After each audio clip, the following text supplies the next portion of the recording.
soutenu depuis le départ ces missions, disons, de l'Aquarius, de SOS Méditerranée.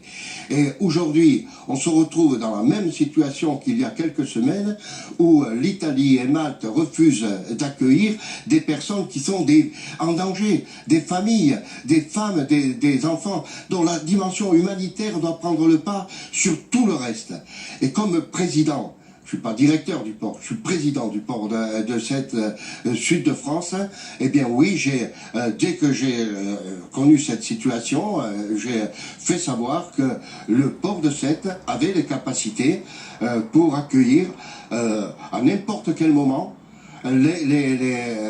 l'Aquarius et ses centaines de personnes en grande difficulté.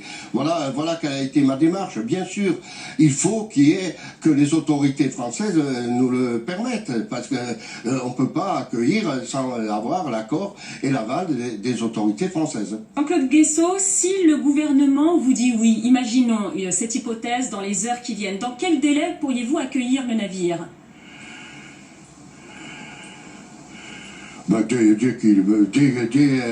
ça dépend évidemment du trajet, de la distance, mais nous sommes à tout moment disponibles. Cette nuit, demain, après-demain, il n'y a aucun problème. Vous savez, il faut partir d'une idée simple. La dimension humanitaire doit prendre le pas sur tout le reste, y compris sur les contingences politiciennes des uns et des autres. Il s'agit de familles avec des femmes, des enfants. Il s'agit quand nous avons soutenu la mission de l'Aquarius, les 500 personnalités, d'ailleurs vous en avez fait état, de toutes ces personnalités nationales de notre région, mais pas que de notre région, y compris à Marseille, la présidente du port de Marseille aussi a soutenu l'Aquarius.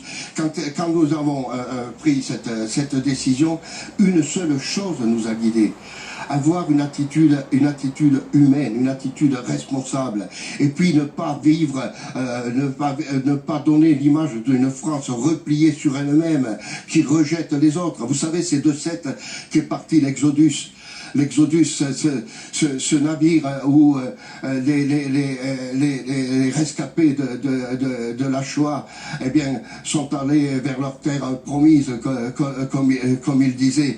Mais je me sens, de ce point de vue, complètement bouleversé quand j'entends des gens qui disent non, il faut pas accepter, il faut pas accueillir, il faut pas sauver, il faut pas. Mais c'est le droit maritime international qui est en jeu. Mais c'est au-delà du droit maritime international. Mais c'est la dimension humaine, c'est la solidarité qui est à l'ordre du jour dans ces moments-là. Et moi, je pense qu'aujourd'hui, la France s'honorerait, eh bien, de dire, eh bien, oui, nous accueillons dans un port français, que ce soit en Corse, que ce soit à Sète, que ce soit à Marseille, que ce soit ailleurs, nous accueillons cette centaine, ces 200 réfugiés.